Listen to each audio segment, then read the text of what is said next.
Est-ce que la banque peut saisir, arracher ton bien immobilier par la force ici en Allemagne? C'est ce dont on va parler dans cette vidéo après le générique.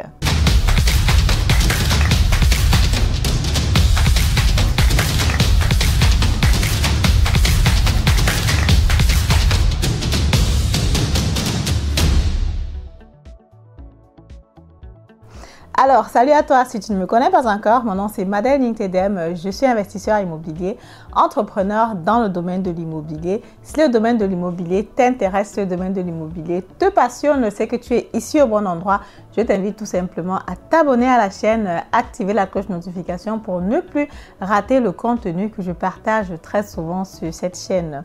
Je peux te rassurer que sur cette chaîne, il y a les pépites d'informations que tu peux utiliser pour ton investissement immobilier. Si tu suis ces vidéos au jour le jour, il y a plusieurs choses que tu vas apprendre, il y a plusieurs erreurs que tu peux éviter et il y a plusieurs choses que tu peux comprendre dans le domaine de l'immobilier parce qu'effectivement, le domaine de l'immobilier, c'est un domaine où on apprend tous les jours.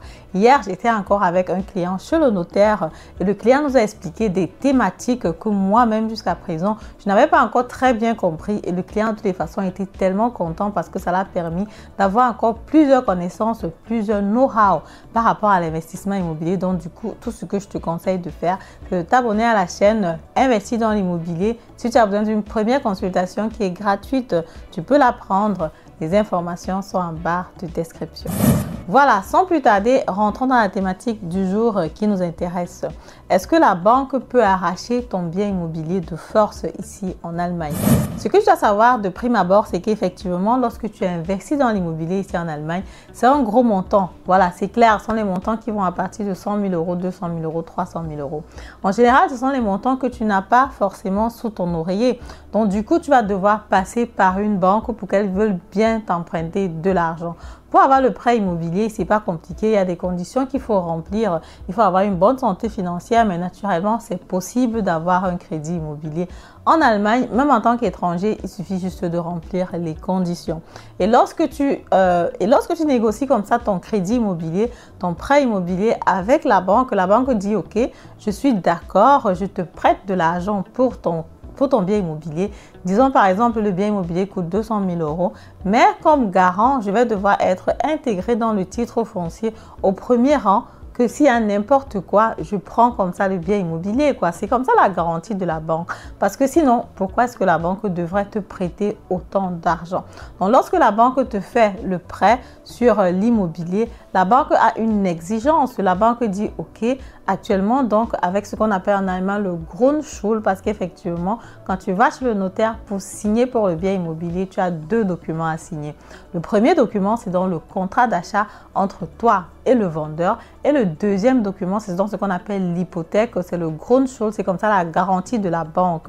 Et lorsque tu as signé ce document-là, avec ce document-là, la banque peut comme ça, voilà, te vollstrecken, quoi, ou alors prendre tous tes avoirs, tout est bien si jamais tu n'arrives pas à comme ça à payer les traites à la banque. Donc avec ce document, la banque n'a plus besoin forcément de te porter plainte.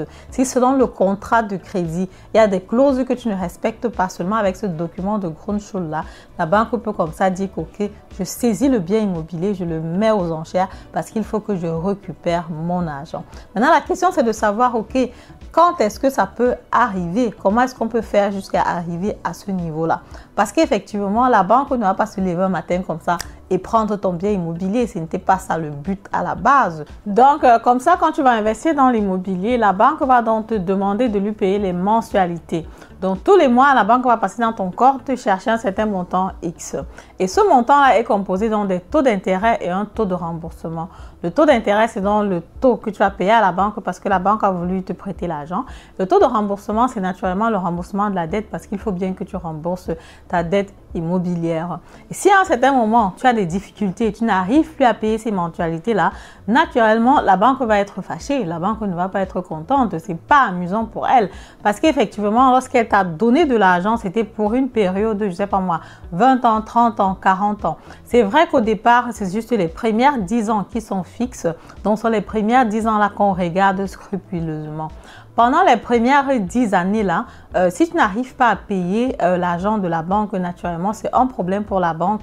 Et ce que tu dois faire en ce moment-là, c'est de réagir, de discuter avec la banque. Aucune banque ne veut arracher ton bien immobilier de prime abord. Aucune banque ne veut vraiment se retrouver en train de prendre ce document de Grundschuld pour mettre le bien aux enchères, quoi. Parce qu'effectivement, le bien immobilier, c'est un bien immobilier que, voilà, ça demande du travail, en fait. Ça demande du travail pour pouvoir valider un crédit immobilier, pour que la banque centrale donne l'argent à la banque. Et s'il faut encore un travail pour mettre le bien immobilier en vente aux enchères, c'est pas intéressant. Donc, c'est pas quelque chose que la banque a vraiment envie de faire au départ. Ce n'est que quand toi, le client, toi, l'investisseur, tu la pousses vraiment à bout, qu'elle te dit, OK, là, en ce moment-ci, là, je vais comme ça mettre le bien aux enchères, je vais comme ça arracher le bien immobilier parce que je n'ai pas d'autres possibilités. S'il arrive que tu as des difficultés, je ne sais pas moi, peut-être tu as perdu ton boulot, peut-être tu ne veux plus la maison, peut-être, bref, on ne sait pas. S'il y a une raison pour laquelle tu penses qu'il faut que tu te sépares de ton bien immobilier ou que tu n'arrives plus à payer les mensualités, tout simplement, essaye de discuter avec la banque.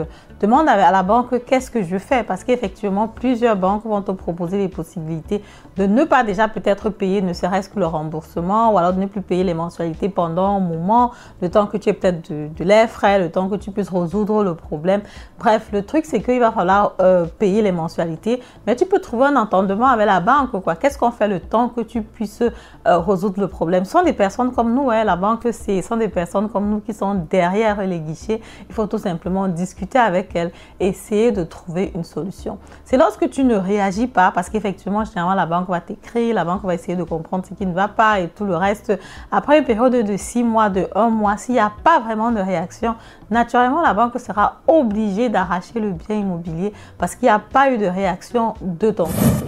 Maintenant, une fois j'ai entendu dire que les banques arrachaient comme ça les propriétés des Africains dans certains pays. Donc du coup que la banque, voilà, allait gueule ou alors avait un objectif à arracher les biens immobiliers, par exemple des étrangers ou quelque chose de ce genre.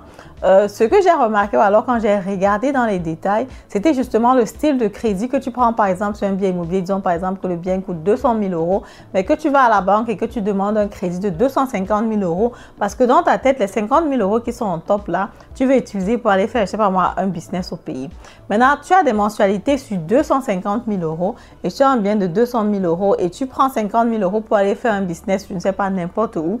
Et si ce business là ne marche pas, parce que dans ta tête, tu disais peut-être qu'avec les 50 000 € là, tu allais investir quelque part et faire, je sais pas moi, du x2, du x3, du x4, quelque chose comme ça et pouvoir rembourser les 200 000 € quoi. Et maintenant, si tu fais une mauvaise affaire de ce côté-là et que l'argent ne ressort pas de là comme tu avais prévu, naturellement, tu peux avoir des difficultés avec des mensualités à payer. Et si tu as des difficultés avec les mensualités à payer, la banque va s'arranger à rentrer dans ses frais. Et même s'il faut que la banque mette la maison aux enchères, elle va le faire pour pouvoir rentrer dans ses frais. Et généralement, dans le document du Grundschuld, comme je vous disais, le notaire en a parlé encore beaucoup dans les détails hier, tu vas trouver que le taux d'intérêt qui est marqué à l'intérieur est vraiment supérieur au taux d'intérêt que toi, tu as eu pour ton financement, quoi. Donc, selon les banques, ça va varier de 10 à 20 %. Et là, c'est encore pour te mettre la pression, c'est encore pour t'effrayer, pour que tu comprennes qu'effectivement, ici, ce ne sont pas les amusements. C'est un engagement qui est sérieux que tu es en train de prendre. Il va falloir que tu te rassures qu'au moins, pendant les prochaines 10 années, que tu puisses comme ça payer les mensualités à la banque. Voilà, c'est pour ça que je recommande toujours aux personnes aussi de commencer par l'investissement immobilier assez jeune parce qu'effectivement, quand tu es jeune, tu as encore plusieurs potentialités. Il y a plusieurs choses que tu peux encore faire. Bref, tu es flexible, quoi. Aussi, avec les biens immobiliers, tu peux voir sur le long terme comment est-ce que tu peux faire pour vendre, comment est-ce que tu peux faire voilà, pour te séparer, comment est-ce que tu peux faire pour utiliser pour résoudre un autre problème dans la famille. Bref, si tu penses que tu as des difficultés, c'est toujours bien de discuter rapidement avec la banque, avec ton entourage pour essayer de trouver une solution. C'est donc ce que je voulais partager avec toi dans cette vidéo. Donc, pour récapituler la vidéo, il n'y a aucune banque qui va exprès pour arracher ton bien immobilier. Non. C'est lorsque tu pousses la banque à bout que la banque se dit, OK, maintenant il va falloir que je saisisse ton bien immobilier parce que tu n'es pas en train de te comporter de façon conforme comme on avait prévu au début. Au début, tu as pris un crédit immobilier de 200 000 euros. Tu avais des mensualités, je ne sais pas moi, peut-être de 500 euros, de 800 euros, de 1000 euros. Ça dépend du taux d'intérêt, du taux de remboursement. Tu as dit, OK, pendant 10 ans, tu vas les payer. Maintenant, il faut que tu les payes, quoi. Et si tu penses que tu n'arrives pas à les payer, tu as des difficultés, contacte tout simplement la banque, vous essayez de trouver une solution. Mais si tu ne contactes pas la banque du tout, la banque va se retrouver en train de saisir le bien immobilier. L'anecdote qu'il y a eu pendant la période où les biens immobiliers flambaient vraiment, il y avait seulement la prise en valeur sur le marché immobilier. Plusieurs banques ont été comme ça obligées de fermer le département de vente aux enchères parce qu'il n'y avait plus du tout de vente aux enchères. Les gens achetaient, ils achetaient, ils achetaient. Il n'y avait pas vraiment de biens immobiliers qui restaient sur le marché. Et même aujourd'hui, dans les banques, le département de vente aux enchères n'est pas vraiment peuplé. Ce n'est pas quelque chose que la banque a vraiment envie de faire de façon proactive. Voilà, c'est donc comme ça ce que je voulais partager avec toi dans cette vidéo. Si la vidéo vous a plu, comme d'habitude, je vous invite à me mettre un pouce en haut. Partagez la vidéo aux personnes que vous aimez, aux personnes qui sont éventuellement en train de vouloir prendre un prêt immobilier pour investir dans l'immobilier. Et dites-moi ce que vous en pensez dans les commentaires. Si ce style de vidéo vous plaît, faites-moi savoir pour que j'en fasse encore plusieurs. Sinon, on se dit à très bientôt pour la prochaine vidéo. Au revoir.